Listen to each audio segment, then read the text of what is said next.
She was already drunk when she said it. The room went still, the laughter dying in a half-second of awkward air. Her voice, sharp, practiced, loud enough to make sure everyone heard. "She never made it to college," she announced, chin high, eyes locked on me like a sniper sighting her target. The words didn't sting the way she wanted them to, not anymore. I'd grown used to the way Rebecca dressed her insecurity in silk and superiority. But that night wasn't about embarrassment. It was about ending something that had been rotting for years. I stood there with a glass of cheap red wine in my hand, her lawyer friends circling like vultures in tailored suits.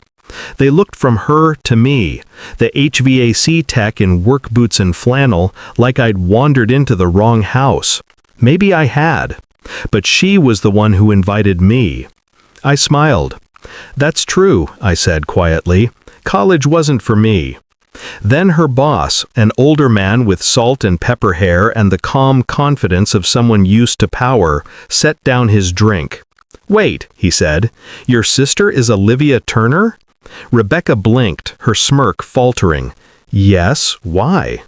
The man's expression changed, recognition sparking in his eyes. "The Olivia Turner who designed the Turner White environmental system? The one who consults with the Department of Energy?" His gaze shifted to me, sharp now. "You're that Olivia Turner?" Her smile evaporated. The room exhaled a collective breath, then held it again. I took a sip of wine, let the silence stretch. "I am," I said simply. "Rebecca wasn't always like this. When we were kids, she braided my hair before school, told me I was brilliant, said I'd do great things. But then I got grease under my nails, and she got acceptance letters. She became Rebecca Turner Esquire, and I became her sister who fixes air conditioners. I didn't mind. I liked fixing things. I liked precision, airflow, pressure, balance. It made sense to me in a way people rarely did. And while she was taking selfies with law school classmates, I was building a small company out of a rusted van and a borrowed toolkit. It was slow at first, lonely, but every job taught me something. Every system I repaired, every furnace I rewired, built me into someone people began to trust. Then a commercial client asked if I could design a more efficient airflow system for a downtown high-rise. That project became a patent. That patent became a government contract. And that contract made me wealthy. Quietly wealthy. I never told her. Not because I wanted to hide it, because I wanted to see what she'd do without the illusion of hierarchy between us. She failed the test. Spectacularly. When she called last Thanksgiving, she said, "Bring something simple. The lawyers are coming. Keep it classy." I brought a bottle of wine and the patience of a saint. I knew what I was walking into. Her boss would be there. So would the firm's senior partners. The same firm that had once declined my offer to install their energy-efficient system because it was too experimental. Funny how circles close themselves. Her boss, Mr. Harlan, stood now, studying me like I was a puzzle piece that suddenly made sense. "You did the retrofit for our downtown tower," he said. "Your design saved us nearly $500,000 in energy costs." He turned to Rebecca, brows raised. "Why didn't you tell me your sister was that Turner?" Rebecca's throat bobbed.